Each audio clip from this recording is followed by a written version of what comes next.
এজন সন্তয়ে সদায় এটা কুঁৱাৰ ওপৰত নিজৰ ভৰি দুটা শিকলিৰে বান্ধি তললে মূৰ কৰি ওলমি ধ্যান কৰিছিলে আৰু কৈছিলে যিদিনাই এই শিকলিডাল ছিগিব সেইদিনাই মই ঈশ্বৰক লগ পাম।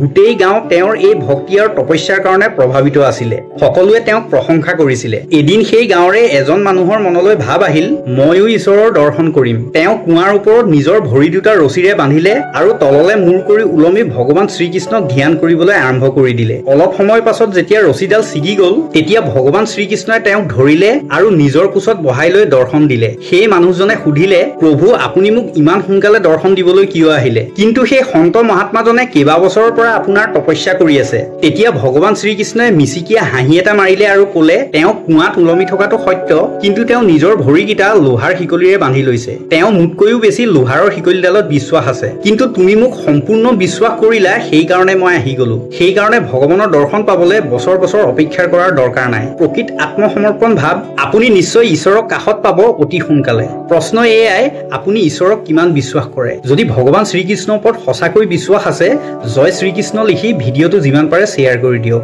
জয় শ্ৰীকৃষ্ণ।